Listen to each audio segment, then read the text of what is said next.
How's it going, everyone? This is the American Foot Channel, and it's been a bad summer if you're an American soccer fan, or at least if you care about U.S. soccer. It's been a bad summer.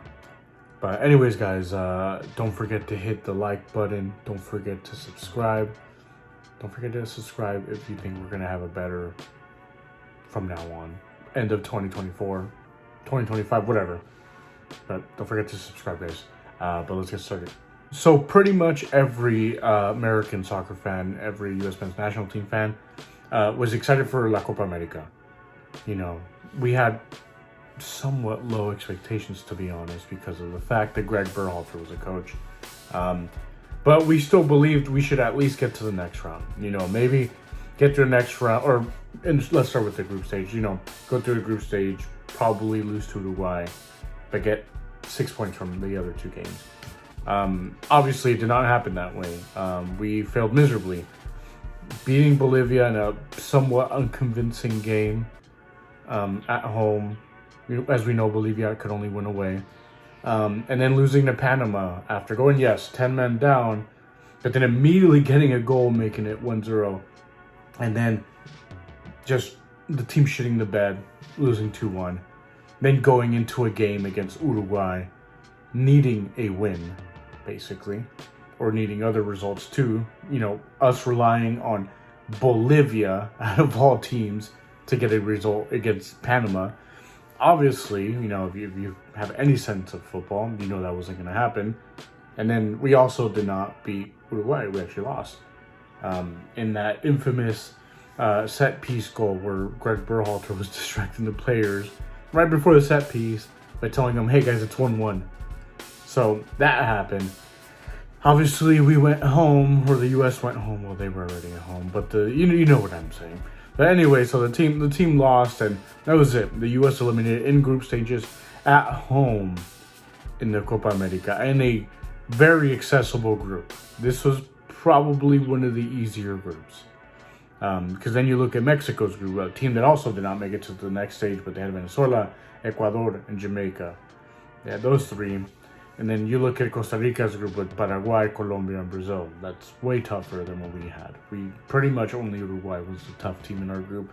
And the U.S. didn't make it. So that was pretty disappointing, obviously. That was an absolute mess. Only good thing to come out of it is that it cost Greg Berhalter his job. And we're still looking for a coach as of now. But that was the only good thing to come out of that. But obviously that was a disaster. That was the beginning of this horrible summer for the U.S., for U.S. men's national team fans, for the team, for everyone. Not a very good start, right? And then we had the Olympics. So the Olympics, there's never as much hype when it comes to the Olympic soccer team. The U.S. hadn't qualified since 2008. That generation that had Josie Altidore and Michael Bradley, I think even Michael Parkhurst, those type of players, you know, those guys are all basically retired at this point.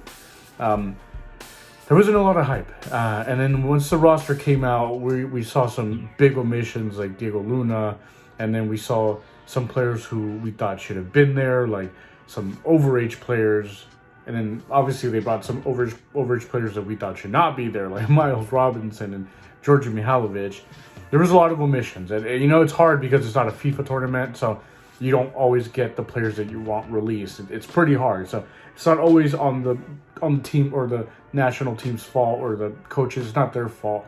They sometimes can't get who they can. Sometimes, you know, especially if you have a lot of players in clubs all over the world, it's pretty hard to get them all to agree. Like, hey, we're gonna let these players out. So, anyways, there was a lot of omissions. But we still had some hope that we could at least get to a semifinal, maybe fight for like a bronze medal.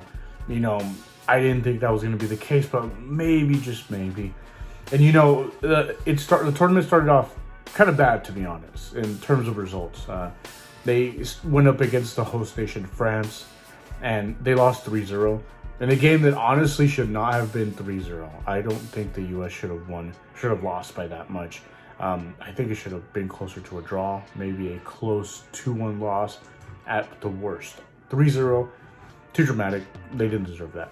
And then we moved on to the next game against New Zealand. They beat the hell out of New Zealand there. And then the game against Guinea, same thing, beat the heck out of them. But those aren't very good teams, no offense to New Zealand or Guinea. And then it was Morocco, a team who had just beat Argentina in what was a disaster, a mess against Argentina in that game where people stormed the field and the game was delayed for like 2 hours. We had to face them, so they finished first in their group. They're a tough team. I did not think we were gonna beat them, if I'm honest. I thought we could, but I just couldn't see. With some of the players on the pitch, like Mihailovic, who was just useless, and yeah, he had that great free kick against Guinea, but other than that, it's pretty useless. Just such a slow player, man. Like, he fits in MLS. He's such a slow player. Anywhere else, that's like when he went to the Netherlands, he's not gonna cut it like he did in the Netherlands. He didn't cut it. He's too slow. He has some vision, but he can't pull off most of that stuff. He, simple passes, square balls, messes things up like that. Not a good player. And so, of course, the U.S. goes and gets absolutely battered 4-0. Like, I got up at 6 in the morning, guys, to watch that freaking game. 6 in the morning. And I worked that day. So, I was up very early that day. It was not fun. I would have rather slept the extra hour. But I got up pretty early to watch that, just to watch them get eliminated. And that was a continuation of the horror show that this summer was for the U.S.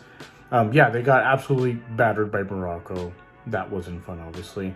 So we're like, okay, well, we couldn't have expected much from this team. There were some decent pieces. Team overall was not built that well. There was a lot of omissions here. But yeah, I was like, all right, let's move on from that. That's horrible. Oh my gosh, this summer, right? And then the other day, the U.S. under 20s, they made it to the finals. So they already had qualified for the U20 World Cup. So all the semifinalists qualified. And then it was the final against our bitter rivals, Mexico. And I was like, okay, well, let's see how this goes. So we're watching, and then they're winning 1-0, and the game is about to end. And in like the 7th minute of added time, something like that, Mexico ties. We're just like, shoot. So extra time. And then, of course, in extra time, it's about to end. Once again, in stoppage time of the second half of extra time, Mexico scores, U.S. loses. The horror show, the horrible summer for U.S. soccer concluded right there. And you could even throw in like the Tyler Adams injuries and be out again. It's been a horrible summer, guys, as a U.S. fan. It's a bad one. I wouldn't be surprised if some people jump ship and don't come back for a long time after this. It's been a bad one, from beginning to end. Greg Berhalter's gone, but this man should have never even came back. The Olympic squad was a poorly constructed squad with overage players who were much worse than some of the younger players that were on the team or even left off. Unbelievable, honestly. I could see the Greg Berhalter influence in that roster. And then the U20s who almost had it and then fumbled it in the end. But yeah, it's been a horror show, guys. It's been a bad summer for the U.S., for us fans. But anyways, guys, I just wanted to share my thoughts on that. I hadn't made a video in a while. Been busy summer, guys. But anyways, don't forget to hit the like button. Don't forget to subscribe, and y'all have a good one.